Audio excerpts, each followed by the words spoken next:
Welcome to this edition of the Waconda Community Network News and Sports. I'm Courtney Schoen with Kennedy Walsh.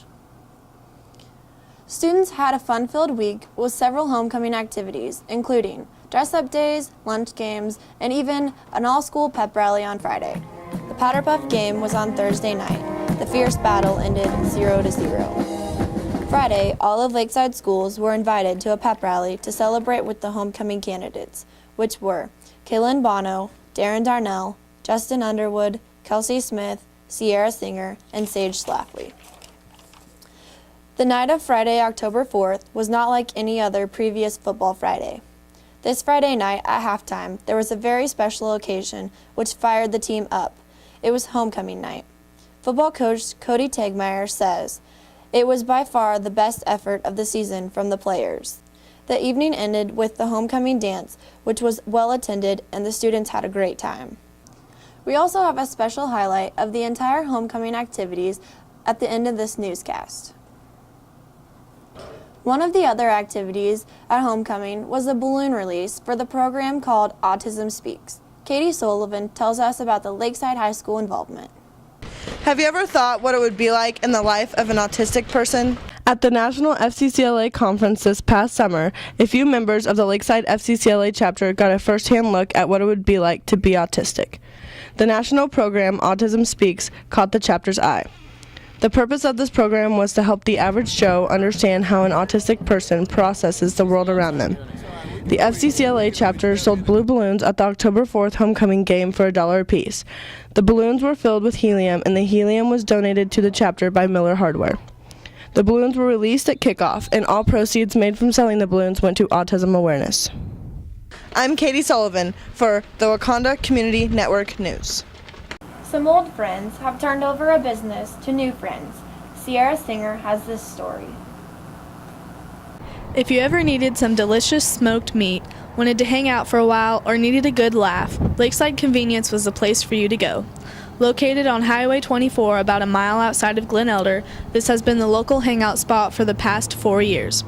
Owners Jim and Carol Clemma started it up from virtually nothing and turned it around into a thriving business. Yeah, we did. When we bought it, it was just like it. The people left it. I mean, they just locked the doors and left. The products were on the shelf. The deep fat fryers still had grease in them. It was just like they left.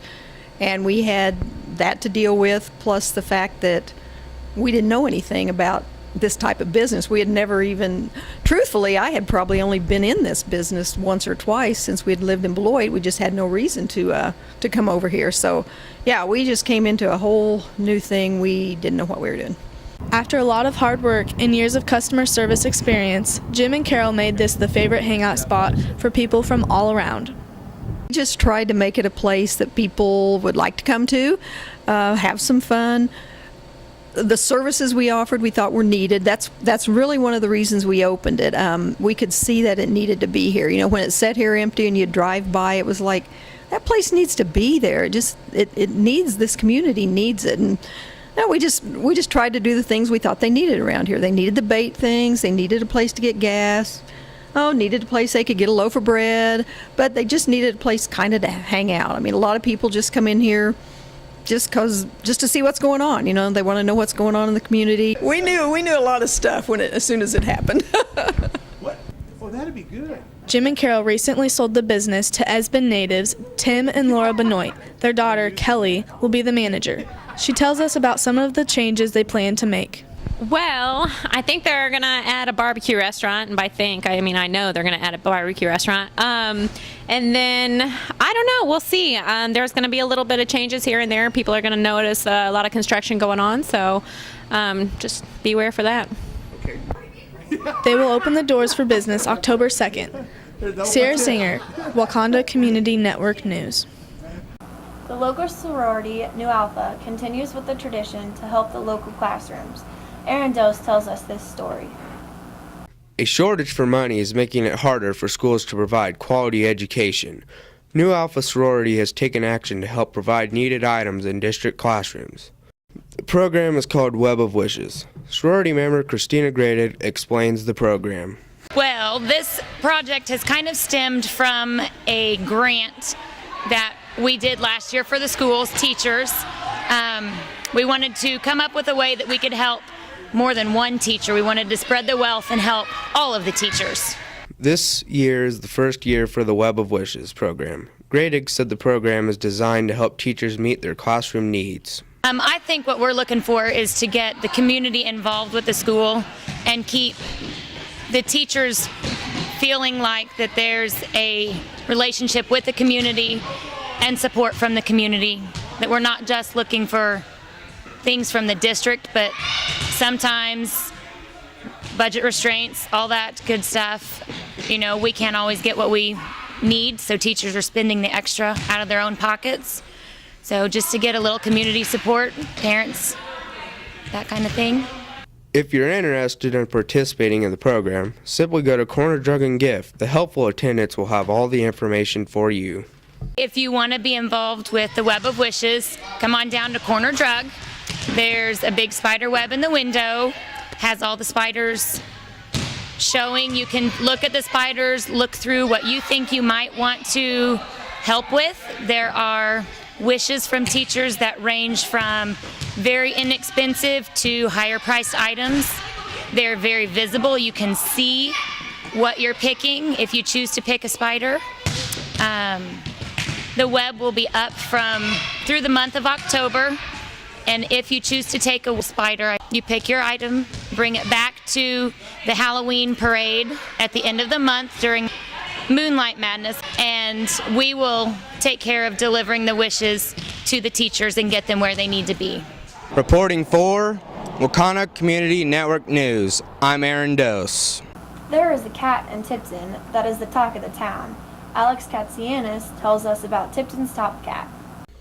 It has been said that cats have many lives, but here in Tipton, one has many names. Most people in town are familiar with a character who has been roaming the streets for at least 8 years. He is a scraggly white and gray tomcat who has captured the hearts of many of the townspeople. They buy him food from the grocery store, and some have even cared for him by taking him to the veterinarian's office when he is injured. He spends most of his time lounging around in the local service station and is always ready for a friendly scratch behind the ears. After the shops close for the evening, he spends his time catting around the town, master of his domain. Local business people explain more. Because Jared closes the door over there. He comes over here. He knows we close at 6, and there's always scraps for him at 6 o'clock. And we named him Mark because when he first came, he limped. He had one leg that was bad. And so we knew a Mark. We know a Mark that limps a lot that comes in for pop. So we just called him Mark after him because he's got bad knees. I don't really know what the rating of this show is, but there's been a few. Except some of the stuff I have to eat, he won't eat. In our town, there has been a debate about the cat's real name. Mark and Pepper. Murr. It's Mark. No, it's Murr. I heard it was Grunion.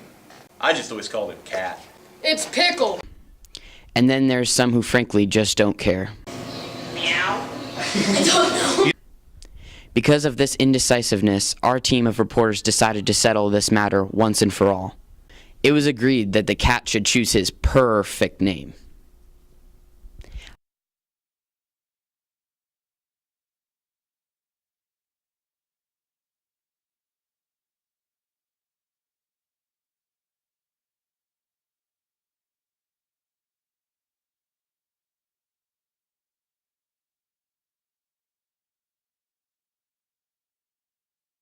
And there you have it, folks, the cat who refuses to have a name. Although it's no catastrophe, our tale here comes to a close. Alex Katsianis reporting for Waconda Community Network News. Some students at Lakeside High School participated in a worldwide celebration. Tristan Bramer explains. 8 Lakeside students joined the students around the world on September 25th in a program called See You at the Pole. Sheila Elmore was the spokesperson for the local group. She explained why they were there. It's kind of like us standing up together as a group saying, hey, we're Christians and we're going to stand up for God and we're praying for you guys. And it's kind of, personally with me, trying to open up other people's eyes and saying we're not going to ignore this anymore. And we're proud of that we're Christians, and we're gonna we're going to stand firm in this. And it's just, we want to pray for our people that personally that I love, because I love the people at my school. The students celebrated the day by praying, discussing Bible verses, and playing a game that represented the day. Reporting for Waconda Community Network News, I'm Tristan Bramer. In Cocker City, there was storm damage reported a couple weeks ago. There was even a tornado reported. Drew Lindsay gives us the details. A rare fall severe storm packing high winds passed through the area in the early morning hours of Saturday, September 28th. The storm took down many tree limbs, and there was even a report of a possible tornado 5 miles south of Downs. One of the storm victims was Cocker City resident Jim Johannick, who had to have a large limb removed from the roof of his home. Early in the morning, Saturday morning or late Friday night, the wind came up and stuff blowing around in the yard and on the porch. I heard a big kind of a thump sound, and I didn't think too much about it, but got up Saturday morning and it was a pretty good sized limb off an ash tree. And we've been talking about getting it out of there for several months, and this kind of made up our mind. One of the areas hardest hit by the storm was Cocker City Park. Lots of tree limbs down and one no longer usable American Legion sign. This is Drew Lindsay reporting for Waconda Community Network News. Red Cross says that giving blood is the gift of life. Miranda Sports tells us why we should contribute to the gift of life. Would you like to save a life? Well then, one of the many few things you can do is donate blood. On Friday, October 25th at 9 a.m. to 2 p.m. at Lakeside High School, 1306 Morgan Avenue in Downs, Kansas, the Lakeside Student Council and Honor Society are hosting the event. To set up an appointment, go to redcrossblood.org or call 1-800-RED-CROSS or call 800-733-2767. Kennedy. Even though the Lady Knights had time to celebrate their sweep at Rock Hills, the home matches on October 8th seemed to be a season maker or breaker. Yes, very big games in terms of sub-state seedings. It was the first match of the home season, and a lot was on the line for the Lakeside High School volleyball team. The Southern Cloud Warriors and the state-ranked Natoma Tigers came to town. The Lady Tigers were looking to take revenge on the Lady Knights for a loss earlier in the season at the Sylvan Lucas Quad. Also on the line is sub-state position. Sad to say, the Lady Knights got a split, losing to Lady Tigers 25-13 and 25-21. Head coach Paula Newland said the loss didn't help postseason seedings, but our girls are real fighters. This just shows the toughness of the girls, the mental toughness. It just amazes me every week. We lost our senior setter, and it really hit the girls pretty hard, but they bounced back the second game. They dedicated it to our injured players. They dedicated it to Sierra Singer, and that showed. We took it into how incredibly tough these girls are and what a team they are. Girls actually respond better when they have to fight their way from the bottom.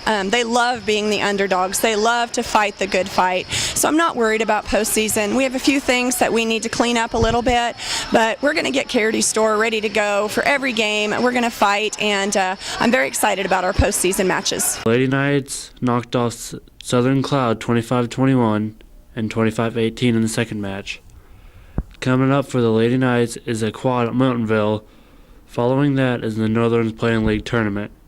I'm Justin Underwood reporting for Waconda Community Network Sports. Justin also has been keeping tabs on the cross-country team and has the results of the Beloit and Lincoln meets. The performance at the Beloit meet on October 3rd were not good enough to claim any medalist. However, a week later at the Lincoln meet, a really strong performance by the girls team.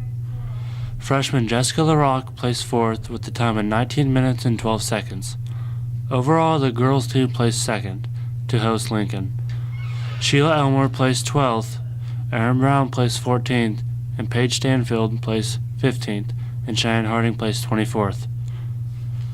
Top finisher for the boys' side was junior Drake Copes with a time of 23 minutes and 22 seconds, good for 35th. Here's how the other members of the boys' team placed. Alex Constantinos placed 39th, Ben Hake placed 47th, and Lyndon Hake placed 49th. Coming up Thursday on October 17th is the Northern Plains meet at Downs, and then the regionals meet on October 26th. Back to you, Kennedy. It looked like same old for the high school football team against Clifton Clyde. Katie Sullivan tells us why this game was different. Despite the fact that the Lakeside High School's football team lost their homecoming game and lost it big, there were some big positives that came out of it. The Knights lost 58-12, but Clifton Clyde was one of the best teams that the Knights will encounter. Head coach Cody Tegmeyer calls it the best effort by far. Was a lot better than it has been. Mainly effort was a lot better. Clifton Clyde's a good team. I mean, they're bigger, faster, and stronger than we are. And it just comes from working over the summer, and we didn't do it, and I know they did. Like you said, there was a lot of good points in the game. We did a lot of things well. There's certain times where a play here, a play there, we don't do our job and give up a touchdown again. So it's definitely an improvement from last week. I think if we would have played like this the first 3 games of the year, we'd probably be 3-1 right now. Up next for the Knights are Pike Valley at Scandia and Rock Hills at home. On a much more positive note, the JV picked up their 4th win against Clifton Clyde, 20-18 on October 7th. The junior varsity has only lost 1 game this season. Up next for the JV is Pike Valley at home and Rock Hills at Mankato. I'm Katie Sullivan, Waconda Community Network Sports. The latest outing for the Lakeside Junior High volleyball team was literally a big hit at Osborne on October 3rd. The Lady Knights put the Bulldogs away in 2 games, 25-15 and 25-18. The JV also won their match in 2 games, 25-19 and 25-14. Coach Eric Jones said his team has shown consistent improvement as the season has progressed. Our season hasn't gone according to plan. We hope to not have lost any games so far, but we're currently 2-2. We lost to Rock Hills. We lost to St. John's. We've been fortunate enough to beat Osborne and Southern Cloud. We're slowly coming together. We've been working on passing, and more passing. Once we get that, we think we could be a little more dominant because we've got girls that can be good hitters. We've been real impressed with our serving. I think that's improved a lot since the first game, but we're just gradually improving, and hopefully when tournament time comes, we can pass it and set it up and get some good hits. Next up for the Lady Knights, the Thunder Ridge Longhorns on October 10th, and then the Pike Valley Panthers on October 17th. The short trip to Osborne on October 3rd by the Lakeside Junior High football team ended up being a very long trip home. The Knights, who have been plagued by injuries all season, came up on the short end of a 54-12 score.